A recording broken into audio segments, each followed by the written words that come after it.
ternyata bahagianya orang yang punya hutang itu lebih bahagia orang yang tidak punya hutang biarpun makan apa adanya. Jadi guys, aku mau sharing-sharing nih sama sekalian ya tentang hutang dalam kehidupanku. Ya silakan ditonton tapi agak panjang ya, tapi siapa tahu sharingku ini bermanfaat bagi kehidupan kalian supaya lebih baik lagi. Jadi guys, disclaimer Mbak Inem tuh dulu itu berdekatan dengan yang namanya hutang ya. Hutang itu sebagai dewa penolong sekali bagi Kak Inem Jogja ya. Karena hutang itu kita gunakan untuk awalnya untuk usaha. Jadi awalnya kita mengajukan hutang itu untuk usaha.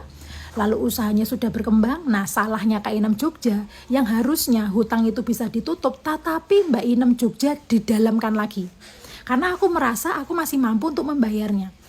Mendalamkan lagi bukan untuk usaha, tapi untuk kebutuhan kehidupan sehari-hari seperti transportasi, pakaian, perhiasan, kebutuhan yang sebenarnya tidak penting untuk kita. Kehidupanku bahagia, karena apa yang ada, sarana prasarana lengkap. Tetapi setiap malam selalu terbayang di pikiranku tanggal jatuh tempo. Entah ada yang sama nggak sama aku.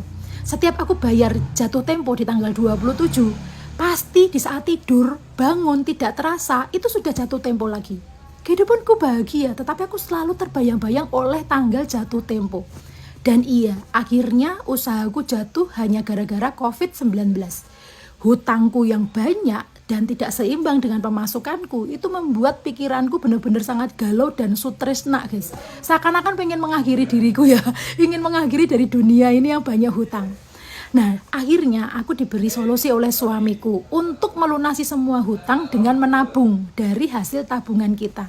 Awalnya aku gak rela karena di saat tabungan itu untuk melunasi hutang aku harus siap-siap hidup sederhana. Aku berpikir, aku yang biasanya sudah makan daging, ayam, dan yang enak-enak, masa aku harus hidup sederhana? Tapi sekali lagi, suamiku yang selalu memberitahu aku, yang akhirnya kita rela menabung untuk melunasi hutang dulu. Jadi, mengesampingkan hal-hal yang tidak penting, makan enak, tamasya, dan sebagainya, kita konsentrasi untuk melunasi hutang. Dan iya, setelah melunasi hutang, aku hidup sederhana.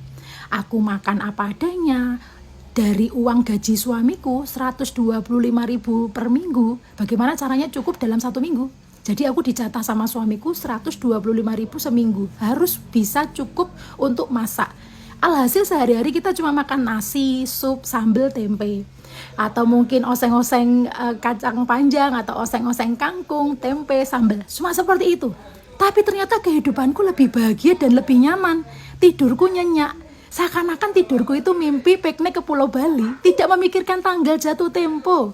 Dan ternyata ya benar, bahagianya orang yang punya hutang itu akan kalah sama bahagianya orang yang tidak punya hutang walaupun hidup apa adanya.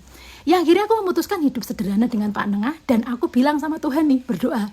Ya Tuhan, apabila kau beri lagi aku kepercayaan, kesempatan sekali lagi aku untuk dipercaya tentang harta, berilah aku harta sekali lagi dan aku berjanji tidak akan berhutang, tidak akan pamer dan akan menjalani kehidupan sehari-hariku secara sederhana. Dan tara, iya, ini adalah kehidupanku yang sekarang.